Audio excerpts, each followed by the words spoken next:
Hello friends इसी video में हम आपको बताने वाले हैं कि कंप्यूटर मेमोरी के कितने टाइप्स होते हैं, यानी टाइप्स ऑफ मेमोरी। कंप्यूटर में डाटा को स्थायी और अस्थायी रूप में संग्रहित किया जाता है, जिसके लिए वह अलग अलग प्रकार की स्मृति इस्तेमाल करता है, जिन्हें इस प्रकार वर्गीकृत किया जाता है। पहले नंबर पर आता है कैश मेमोरी, सेकंड नंबर पर आती है हमारी प्राइमरी मेमोरी और थर्ड नंबर पर आती है हमारी सेकेंडरी मेमोरी। तो फ्रेंड्स अब हम आपको इसकी डिटेल के बारे में बताने वाले हैं। फ्रेंड्स फर्स्ट नंबर पर आती है कैश मेमोरी।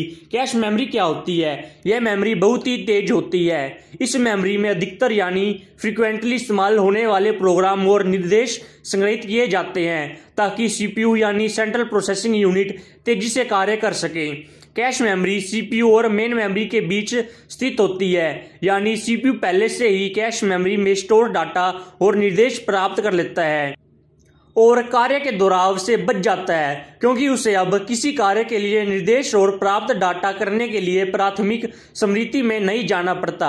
इसलिए सीपीयू तेजी से कार्य करता है। कैश मेमोरी में इन डाटा और निर्देशों को ऑपरेटिंग सिस्टम द्वारा भेजा जाता है और जिन्हें फिर सीपीयू द्वारा इस्तेमाल किया जाता है। इस मेमोरी की स्टोरेज कैपेसिटी लिमिटेड होती है, इसलिए इसे बार बार साफ करना पड़ता है। यह डाटा यूजर के कोई काम का नहीं होता है। तो फ्रेंड्स अब हम जान लेते हैं कि कैश मेमोरी की विशेषताएं कौन कौन सी हैं। फ्रेंड्स पहले नंबर पर आती है हमारी कैश मेमोरी प्राथमिक स्मृति से तेज होती है। इसमें डाटा अस्थायी रूप में संग्रहित रहता है। इसमें अधिकतर इस्तेमाल होने प्रोग्राम और कार्यों के निर्देश स्टोर रहते हैं। इसकी स्टोर क्षमता सीमित होती है। स्टोर डाटा को बार बार साफ करना पड़ता है। फ्रेंड्स अब सेकंड नंबर पर आता है हमारा प्राइमरी क्या होती है, यानी प्राइमरी मेमोरी क्या होती है। प्राइमरी मेमोरी को मुख्य मेमोरी यानी मेन मेमोरी और अस्थायी मेमोरी यानी वोलेटाइल मेमोरी भी कहा जाता है। यह मेमोरी सीपीयू का भाग होती है, जहां से सीपीयू डाटा और निर्देश प्राप्त करता है और प्रोसेस करने के बाद रक्षित रखता है। प्राथमिक मेमोरी में वर्तमान में किया जा रहे काम के निर्देश और डाटा संग्रहित रहता है। यह मेमोरी अस्थायी होती है। काम खत्म होने के बाद संग्रहित डाटा डिलीट हो जाता है और अगले काम का डाटा स्टोर हो जाता है। यह एक सतत प्रक्रिया है और अगर कंप्यूटर शटडाउन होने पर भी सारा डाटा डिलीट हो जाता है। प्राथमिक मेमोरी के दो प्रकार होते हैं, फर्स्ट रैम और वोलेटाइल मेमोरी, सेकंड रोम और नॉन वोलेटाइल मेमोरी। अब फ्रेंड्स अब हम आपको बताते हैं कि प्राइमरी मेमोरी की विशेषताएं कौन कौन सी हैं। यह मेमोरी अस्थायी होती है, सीपीयू का भाग होती है, पावर सप्लाई, यह काम खत्म होने के बाद डाटा डिलीट हो जाता है। इसके बिना कंप्यूटर काम नहीं कर सकता। अतिरिक्त मेमोरी से तेज होती है।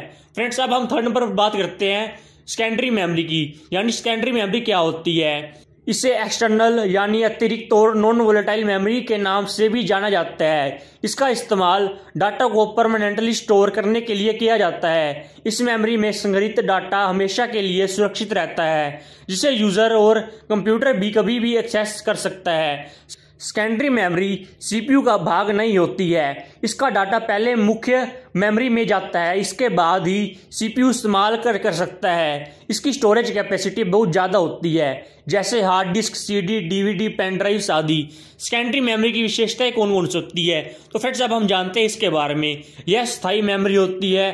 डाटा हमेशा के लिए संग्रहित रहता है। इसकी गति थोड़ी कम होती है। स्टोर क्षमता बहुत ज़्यादा होती है। काम खत्म होने या कंप्यूटर बंद होने पर भी डाटा सुरक्षित रहता है। तो फ्रेंड्स आज हमने जाना कि कंप्यूटर मेमोरी के कौन कौन से टाइप्स हैं पढ़े और उसकी डिटेल के बारे में जाना।